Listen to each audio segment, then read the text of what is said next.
student, today we will study the next lecture of refraction of light. Next lecture of refraction of light. Okay. So in this part, we will study the principle of reversibility of light. Principle of reversibility. So what do you mean by the principle of reversibility of light? We have already studied the principle of reversibility. Suppose this is the incident ray. Suppose this is the incident ray, and this is the refracted ray. Okay, and this ray will get. Oh, sorry. This is the normal ray. Sorry. And this will get refracted. Okay, so this is the angle of incidence. This is the angle of refraction. So what happens? This is the path for the incident ray. Okay. So what the principle of reversibility says, suppose this is the medium 1, medium 2. So ray of light travels from medium 1 to medium 2. So we can say refractive index of medium 2 with respect to 1. This is known as 1 mu 2.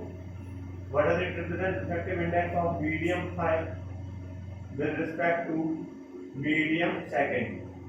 But when a path the direction of the ray of light is reversed, so when direction of ray of light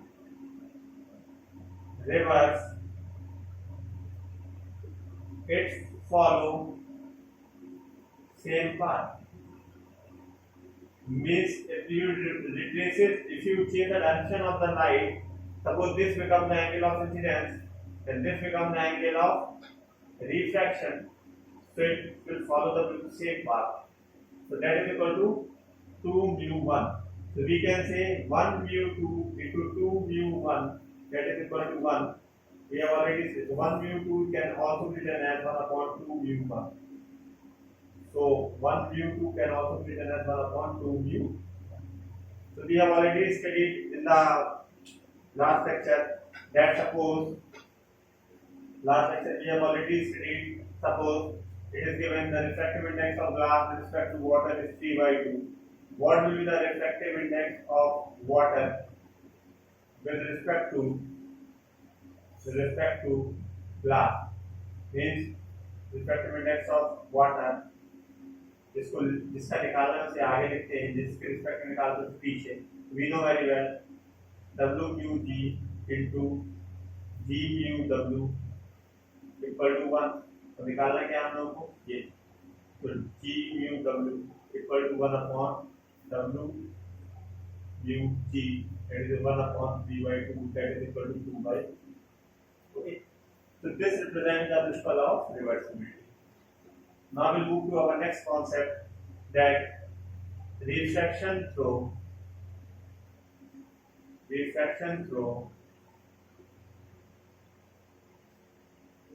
glass slab. Because this is the question which is continuously asked in our board examination in 2 marks. Draw the ray diagram to represent the refraction through glass slab. Suppose this is a glass slab. Okay, so this is the incident ray. So suppose this is the incident ray. What happened?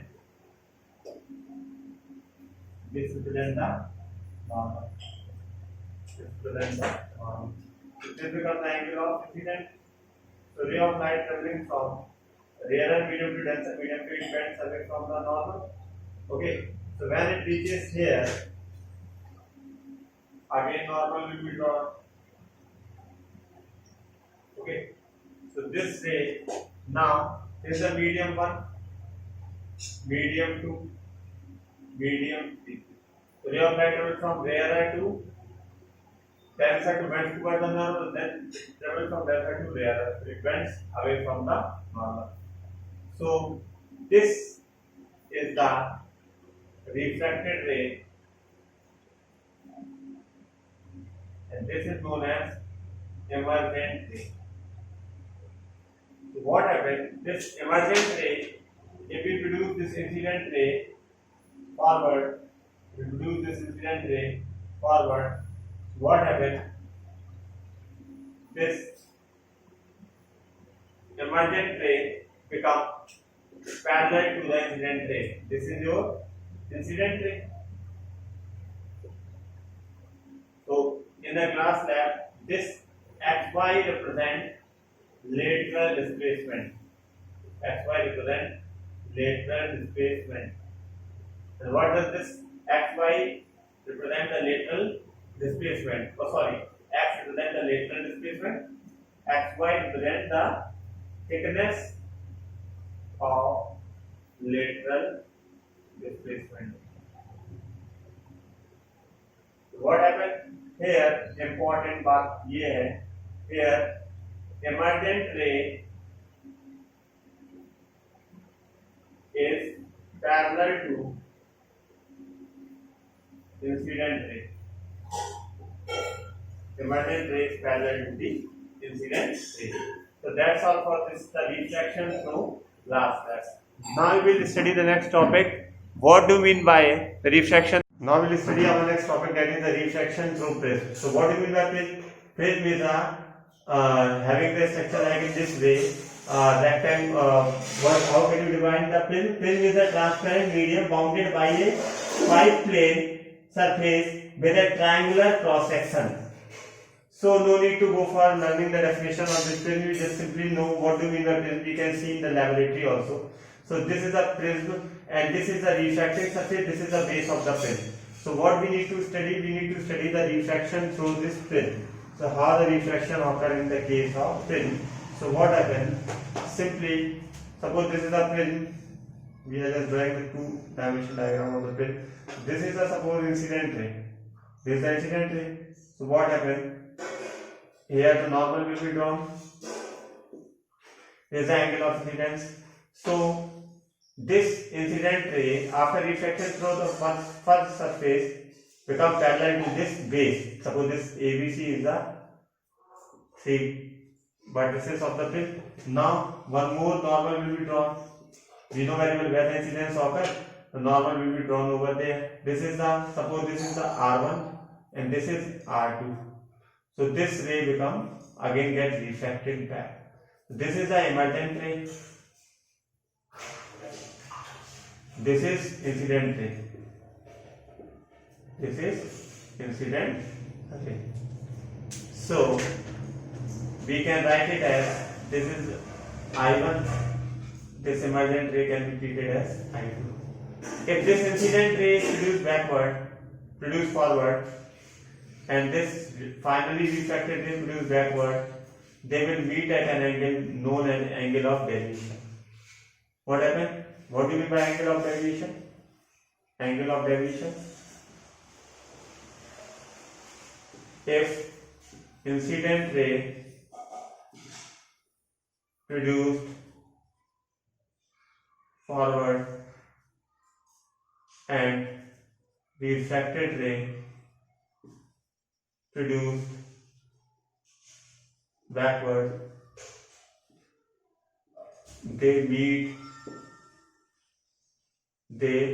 no, you cannot write meet, they form angle known as angle of deviation, delta. Okay. So what happened? What is the value for this angle of deviation? So we have a proper derivation also. So we will go for the derivation. What happened? Suppose this is a A, this represent ray P, Q, R, S. Okay. So what happened? In triangle, suppose we have taken in quadrilateral, A. Suppose this is R1, so this remaining portion will become I1 minus R1, vertically opposite angle. So this R1, so this remaining will I1 minus R2, and this remaining will be I2 minus R2. Okay, remaining angle will be I2 minus R2. Okay, so what happened in quadrilateral AQRS? What happened? Angle A plus angle Q plus angle R plus angle S equal to 360. So what happened? Angle Q equal to 90 degree and angle S equal to 90 degree. So what happened? Angle A plus angle R. So angle A plus angle R equal to 180. So we can say angle A plus angle R equal to 180. So we can say angle R equal to 180 minus A. This becomes the equation number 1.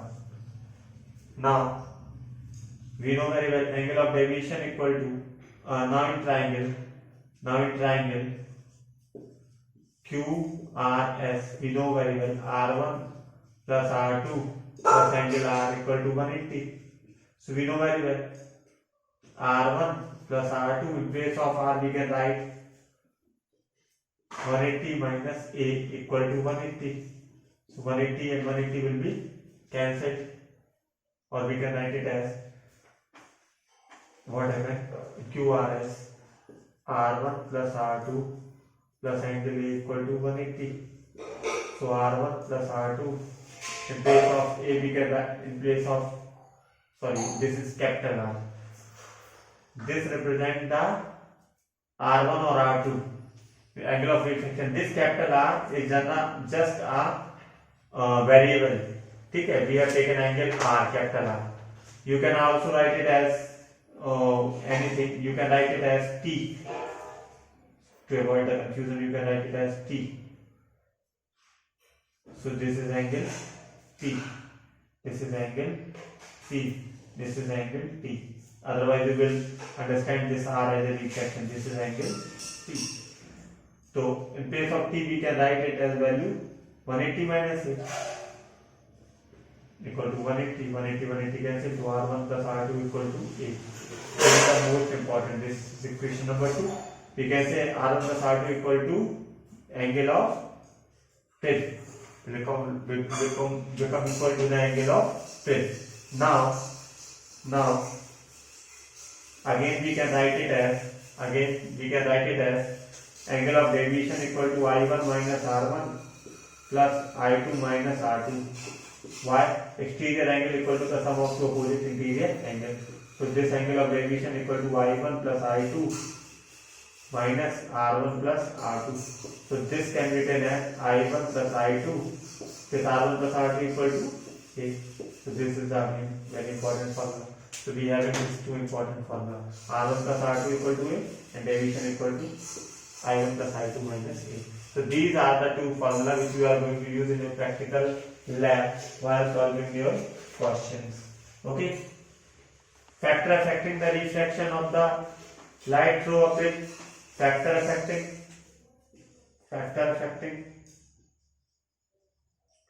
first material of the prism. Second is angle of incidence. Third, refractive index, तो material में ही आ जाएगा. Angle of incidence, material of the prism, and we can say color or wavelength of light used. That's all for today. Now we study the remaining chapters in the next lecture.